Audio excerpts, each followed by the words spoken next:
Halo teman-teman, sekarang kita akan membahas tentang generasi komputer dari generasi pertama hingga saat ini, beserta dengan komponennya, jenisnya, dan juga spesifikasi komputernya. Disimak videonya ya. Komputer generasi pertama awal mulanya terjadi pada tahun 1946 hingga 1959 dengan menggunakan tabung vakum. Tabung vakum sebagai komponen dasar pembuatan yang dikenal tidak efisien, dikarenakan komponen tersebut ketika dipakai akan sangat panas dan juga membutuhkan daya listrik yang sangat besar pengoperasiannya.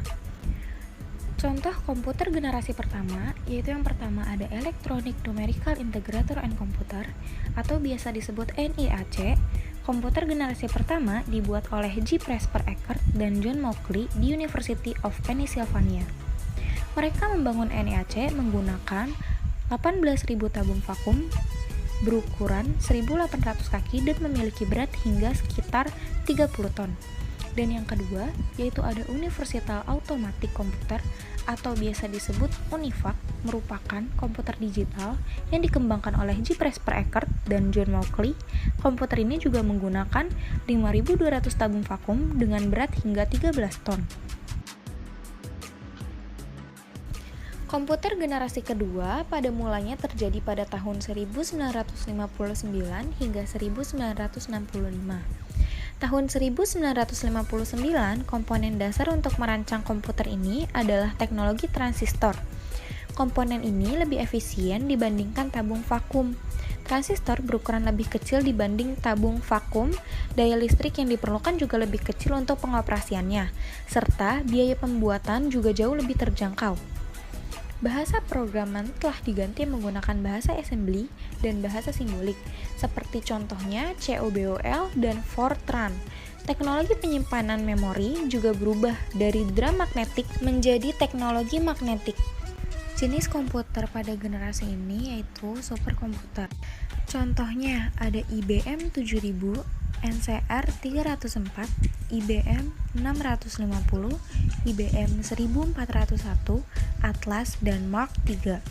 Spesifikasi komputer generasi kedua yaitu kapasitas memori utama cukup besar, penggunaan transistor untuk menggantikan tabung hampa, menggunakan magnetic tape dan magnetic disks yang berbentuk removable disks, mempunyai kemampuan proses real-time and time sharing, orientasinya pada aplikasi bisnis dan teknik. Berikutnya, ada komputer generasi ketiga. Dimulai pada tahun 1965 sampai dengan 1971. Komponen yang terdapat dalam komputer generasi ketiga yaitu penggunaan piringan silikon kecil dari bahan batu kuarsa yang di dalamnya berisi sejumlah transistor. Komputer generasi ketiga juga sudah menggunakan penyimpanan magnetik berkapasitas besar sebagai tempat penyimpanan eksternalnya. Komputer generasi ketiga juga sudah menggunakan terminal display visual atau yang disebut sebagai monitor. Kemudian, di bagian software, komputer generasi ketiga sudah memiliki kapasitas memori yang besar, sehingga dapat menyimpan ratusan ribu karakter, lebih banyak dari komputer generasi sebelumnya. Komputer generasi ini sudah multiprocessing dan multiprogramming. Dengan adanya sistem operasi, mesin dapat menjalankan beberapa program sekaligus. Kemudian, jenis komputer di generasi ketiga antara lain ada UNIVAC 9000, NCR Century, GE600, CDC 300, CDC 6000, dan lainnya. Spesifikasi komputer generasi ketiga ini, karena komputer di generasi ketiga ini sudah menggunakan LC, maka kinerja komputer menjadi lebih cepat dan tepat.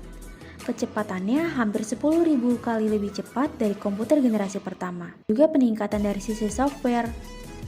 Kapasitas memori juga lebih besar, juga harganya lebih murah, serta mampu melakukan komunikasi dengan komputer lain.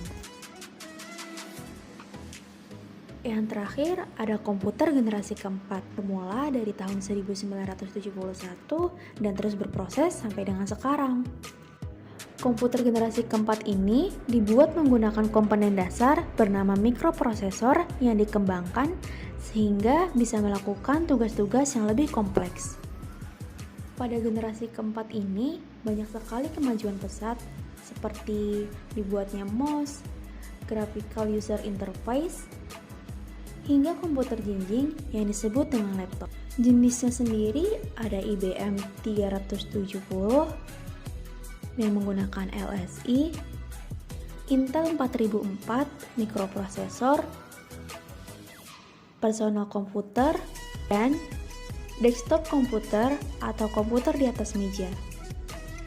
Karakteristiknya sendiri pada komputer generasi keempat ini antara lain menggunakan mikroprosesor dengan teknologi FSLI.